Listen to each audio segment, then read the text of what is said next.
Les amis, bonjour à tous. J'espère que vous allez bien et que tout se passe pour le mieux pour vous les amis. On se retrouve aujourd'hui pour plusieurs choses. Premièrement, le mercato est terminé. Rodrigo va rester au Real Madrid. Ceballos va rester au Real Madrid. On va revenir un petit peu autour de ce sujet-là, donc fin du mercato, faire avec cette équipe, pas de recrue en tant que constructeur, créateur au milieu de terrain, pas de recrue en plus en défense. Bref, on a l'équipe du Real actuelle et on va donc revenir sur cette information parce que ça reste une info. Et ensuite, je vais répondre aux questions que vous m'avez posées cette fois-ci sur Insta. Parce que des fois, je pose les questions, je demande que vous me posiez les questions sur X, Twitter, et des fois, je vous demande sur mon Insta. Donc, on varie tout simplement. Alors, déjà, le mercato est terminé. Et on a un Real Madrid qui, oui, bien entendu, le mercato n'est pas parfait à 100%, mais on a connu pire. On a connu pire. On a fait des saisons où il fallait refaire avec les 4 défenseurs toute une saison entière, des joueurs blessés. On s'en est parfois sorti... voilà quoi, à rien du tout. Rodrigo n'est pas parti. Est-ce que c'est une bonne nouvelle? Est-ce que c'est une mauvaise nouvelle? C'est une mauvaise nouvelle si ça te force à jouer à 3 attaquants alors que tu peux ou veux jouer à 2 attaquants. C'est une bonne nouvelle si ça crée une concurrence, par exemple Vini Rodrigo qui tu veux, mais dans le lot, il te faut 2 titulaires en attaque avec un Bellingham derrière. Tu ne gagneras pas, pour moi, si tu ne fais pas ça cette saison. Il y a obligation d'avoir un milieu dense parce qu'on n'a pas la créativité nécessaire. Donc il faut de la densité et continuer sur ce qu'on a vu. Donc Rodrigo, en tant que remplaçant, qui rentre très souvent, qui joue parfois aussi, parce que le coach, je pense qu'il va aussi faire tourner et faire jouer plusieurs équipes comme on a pu le voir. Carvajal, Alexander-Arnold, on va les voir tout autant l'un que l'autre, j'imagine. Militao, Rudiger, on va les voir aussi tout autant l'un que l'autre. Et des mecs comme Astantuno, Güler, Brahim, Rodrigo Vini aussi. Donc là-dessus, on va avoir de la rotation, et ça c'est intéressant. Maintenant, il faut faire avec notre équipe, on a un sacré effectif, qu'on le veuille ou non. Il manque des choses, ok, mais là tu as récupéré Carreras, enfin un grand joueur à son poste, tu as de retour Carvajal, et Alexander-Arnold. L'année dernière, tu avais Vasquez à droite, Fran à gauche. Tu te retrouves avec Asensio qui venait d'arriver de chez les petits, et tu avais Rudiger qui criait de douleur au genou. Rudiger, qui était ton titulaire indiscutable de l'année dernière, devient ton remplaçant. Donc c'est bien, c'est-à-dire que tu fais rentrer celui qui l'année dernière était ton titulaire. Et tu as le retour de Militao, et tu as Højsen. Top player, top défenseur mondial, le mec. Donc tu te retrouves avec quelque chose de solide derrière. Au milieu, tu as fait revenir l'importance à un joueur comme Güler. Tu ramènes Mastantuono. Bellingham va revenir de blessure. Camavinga va revenir de blessure. Tu as Valverde et Tchouaméni. Bon, si tu peux rien fabriquer du tout, à un moment donné, il y a un problème. Et devant, tu as Brahim. T'as Brahim, t'as Mbappé, t'as Rodrigo, t'as Vinicius, t'as Gonzalo. Et tu as Hendrick. Waouh, on va pas pleurer de l'effectif quand même. Alors oui, t'aurais pu ramener un joueur, tu vois, t'as perdu des légendes, tu les as pas remplacées. Mais légendes, c'est dur de recréer de la légende. Donc ça prend du temps parfois et c'est normal. Il y a à peine 1 an et demi, enfin possiblement plus d'1 an, on était champion de la Ligue des Champions. Faut aussi revenir parfois un petit peu à la raison, les copains. Donc voilà concernant le Real. Et maintenant, on me pose des questions. Selon toi, est-ce que Arda Güler restera titulaire quand Bellingham reviendra? Alors, je pense que ça va tourner. Je pense que ça va tourner, mais ça n'empêche pas avoir Bellingham et Güler.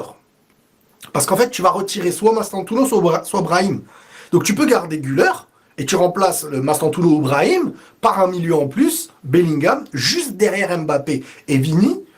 Et ça se passera en sorte que Bellingham participe à cette attaque et et Güler participe beaucoup plus à la créativité.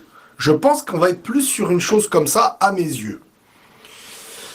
Tu penses que la saison de Trent et Vini sont lancées? Je pense que la saison du collectif du Real Madrid se lance à partir du moment où ils estiment être capables et à la hauteur de rivaliser avec les grands et d'aller chercher des titres. Dès lors que psychologiquement ils vont se dire, comme l'année dernière, que contre le Barça c'est pas possible, donc rivaliser devient difficile, on est en complexe parce qu'on n'a pas le niveau, on perd les matchs en Ligue des Champions, on perd contre tous les gros, là, ça s'arrêtera pas à l'individualité, ça sera collectif. Donc oui, forcément, si tu te bats et que t'es premier, que t'arrives à battre le Barça, tu fais des gros matchs en Ligue des Champions, Vini, on va le retrouver.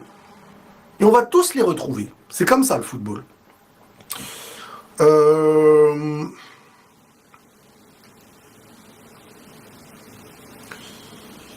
Que penses-tu de l'Atlético Madrid et de leur début de saison? Bah... L'Atlético de Madrid, là, en fait, ils font un début de saison dans un championnat où tu n'as pas le droit à l'erreur quand tu n'es pas le Real et le Barça. Quand tu es en dessous de ces deux-là, tu as le droit, enfin, quand tu es eux deux, tu as le droit parfois à une petite erreur. Et encore, on l'a vu, hein, quand le Real, parfois, se retrouvait à faire des faux pas et à perdre le championnat dès le mois d'octobre, dès le mois de novembre, parce que le Barça, il te donnait plus de points. Là, t'es l'Atlético. T'as de fortes chances de perdre soit contre le Real, soit contre le Barça, parce que t'es inférieur malgré tout. Tu n'as pas gagné un match en 3 matchs. Donc en fait, là, je veux pas dire que tu dis bye-bye déjà à ta Liga, même si on sait que c'est compliqué, mais c'est dur de commencer, comme je vous dis, le début peut te lancer collectivement, mais le début peut te nuire collectivement. Et là, en fait, l'Atlético ne sont plus dans un état d'esprit, pour moi, où, je sais pas, pour moi, c'est compliqué. Oui, un truc intéressant, les gars. La phrase de Flick qui a dit après le match, l'ego tue le succès. C'est pour évoquer que égoïsme individuel, penser qu'à nous, à soi individuellement, et collectif, le point fort du Barça la saison passée, c'est sur l'aspect collectif. Dans ce collectif, il y avait des individus. Rafinha a éclos comme l'un des meilleurs joueurs du monde. Lamine Yamal a éclos comme ce gamin qui devient l'un des meilleurs joueurs du monde, voire la meilleure individualité possible de la saison. Et là, en fait, j'ai ce sentiment, je peux me tromper, mais j'ai le sentiment que Rafinha a senti la gloire de la saison et de sa régularité, et qu'en fait, on lui a volé la chandelle. On lui a volé la lumière très rapidement sur la deuxième partie de saison avec un Lamine Yamal qui a pris des points, et directement tout, la propagande, etc. en Espagne et tout ça, est allé chez Lamine Yamal. Et je sais pas si c'est le cas, mais en tout cas, on sent un Rafinha un peu dans un état de, on va dire jalousie, mais où chacun pense un peu à lui. Et dans un collectif comme le Barça, où il n'y avait pas de réflexion au niveau du pressing, il n'y avait pas de réflexion. C'était en mode, on n'est qu'un, et on gagne ensemble, on a faim ensemble. Et j'ai l'impression que c'est différent. En plus, avec la perte d'un Inigo derrière, etc. Mais le coach ne parle pas pour rien. Et l'ego tue le succès. C'est une réalité. C'est une réalité. L'ego peut te faire grandir, etc. Mais quand la base est le collectif, si du collectif tu passes à l'ego, tu fais un pas en arrière.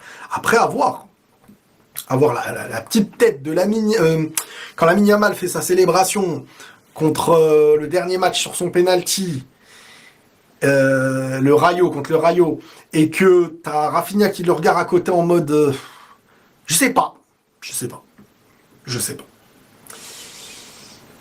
Est-ce que ce que t'as vu des matchs du Real te rassure ou t'inquiète? Alors, je peux pas être rassuré,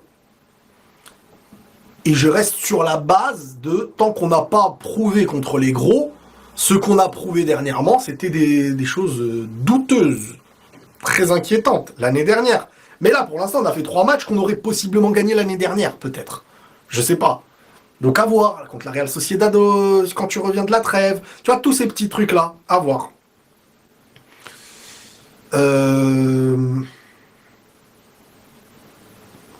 Vu le niveau du Real et du Barça sur ce début de la saison, ce Real peut le battre?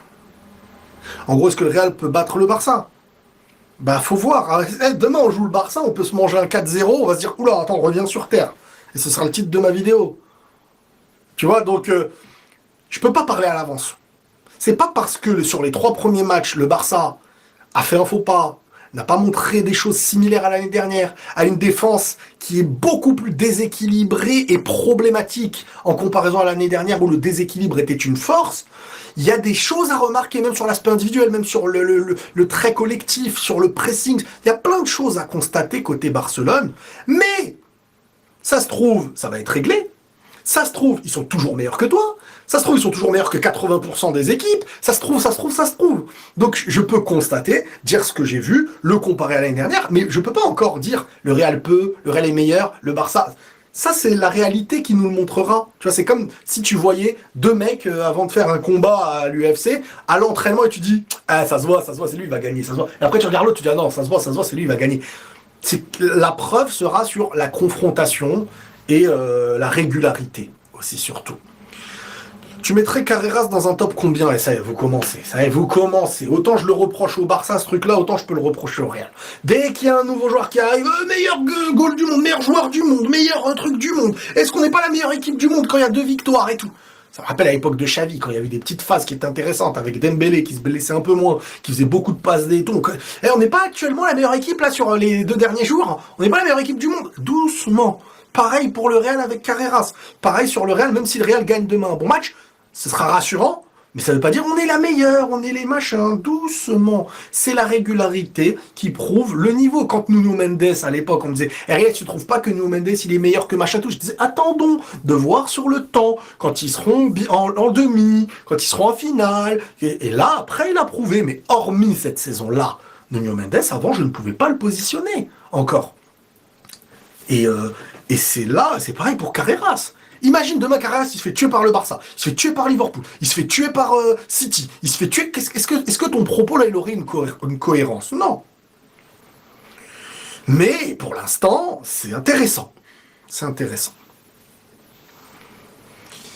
Penses-tu que le Barça va revenir en forme? Bah, encore une fois, tout ça n'est que de la théorie, on ne peut pas savoir. Pour l'instant, c'est que le début. Un début de Liga bon et pas bon, des fois, ne veut rien dire. Ne veut rien dire.